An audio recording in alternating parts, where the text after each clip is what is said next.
You are uniquely qualified to do a kick-ass job on the video training here. So we're going to talk about your arch nemesis as a brand. Now, let me set a metaphor first. So think of your brand like a character in a story. It's a really powerful metaphor because it's true. Your brand is the character in your brand story. And if you think about your favorite movie, so whatever your favorite movie is, hold that in your mind and think about the main character in the movie. Think about all of the challenges and the villains and the bad guys that main character encounters throughout the movie, because every good story needs some villains. We need some challenges. We need to fall down and then get back up and then screw up and apologize and get better. That whole process is very true for good stories and good brands. So these are the brand villains that are unique and specific to your archetype. We have a picture of a 1950s style housewife here, because that idea of like conforming to a white picket fence and always abiding by your husband's desires, like that whole idea that the 1950s represents, is kind of the anti-maverick, with that, whatever gender you are. We'll just pretend that you have a husband for the time being here. So other brand villains, and these don't necessarily have to be a specific person. Usually when brands have villains, it's a specific kind of person, or it's a specific action that other people take, or it's an idea that you're fighting up against. So by using these brand villains in your stories and by acknowledging what you're up against, you're going to rally the troops in your favor. So all of your ideal audience that cares about you is going to want you to succeed against these villains. So things like antiquated systems of oppression, not having your voice or not being able to use it, morally corrupt companies, ideas, or people that degrade society. Also, just the idea of conformity and the status quo is a huge villain of your brand. The idea of obedience for the sake of obedience, acting proper, other people's rules, and quote unquote, the idea of being normal. These are all things that your archetype rebels against. So figure out what your top brand villains are, so that you can use that to create that emotional connection with your clients who are also up against these brand villains. So a little bit different is your pitfall. So for every character, they have strengths and then they have corresponding weaknesses. And that's actually a good thing. We expect characters and we expect brands to have weaknesses, because if you are loud and outspoken, one of your weaknesses might be like fitting in at a dinner party.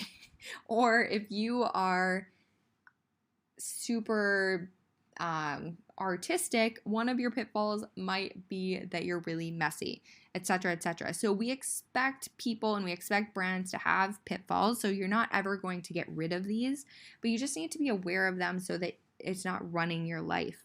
It actually can work really well to acknowledge these, like to bring them to the surface and admit that you have these pitfalls, because it helps us fall in love with you even deeper, actually.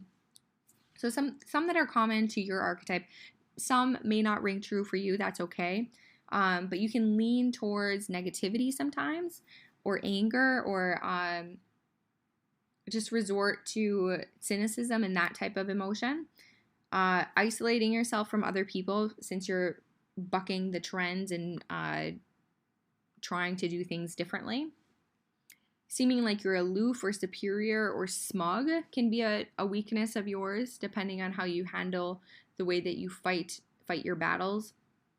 Offending others, obviously, kind of par for the course. Again, these aren't bad things. They're just things that you have to be aware of that are a pitfall for you, so that you can manage them effectively. Taking things too far can sometimes happen with your archetype. So you see this in comedians a lot. Like they'll make a joke that just offends too many people, or hits the wrong chords with people, and then they end up having to go back and apologize, which is okay. I mean, it happens. As you're pushing the limits, eventually you might take it too far. Let's see what else. Vigilante tendencies. So doing things outside of the laws or ethics to get things done. Again, I mean, it's kind of part of your personality, but it could get you in trouble. So be aware of that. Okay, lastly, what to avoid. This is your not to do list. So as much as we're figuring out what we want to be and what we want to stand for in the first video, we want to talk about what to avoid at all costs. So these are things that are so contradictory to what you stand for as a person or as a brand that if you do them, we just don't understand where you're coming from. We wonder like who stole you and replaced you with a body replacement. And we get confused, and oftentimes your clients or customers will leave because it's just you're sending too many contradictory messages. So things like Me Too content, talking about and agreeing with the same things that everybody else is talking about, is very can be very damaging for your brand. Actually, other brands can get away with it just fine, but because of your archetype, you have to be very careful of these things. Having a lot of volume without value can be harmful for your brand. Anything that feels submissive in your attitude or your actions also makes people question your ability to make change. If you tone down your message and your voice to try to appeal to more people, we judge you more harshly than other types. And accepting abuse from anyone. We expect you to stand up for yourself, to be strong, to live by example, by doing what's courageous and bold. So when you accept abuse from anybody, it makes us feel really sad about your archetype because we think that you are a lot stronger than that. So these are things to keep on your not to do list. You might want to write your own customized list and definitely reflect on which of these you identify with the most and if you're going to do anything about it, especially like the pitfalls. You don't necessarily have to do anything about them. You just want to keep them under control. So spend some time in reflection thinking about all of these topics so that you are prepared to write some awesome stories when we get to that training.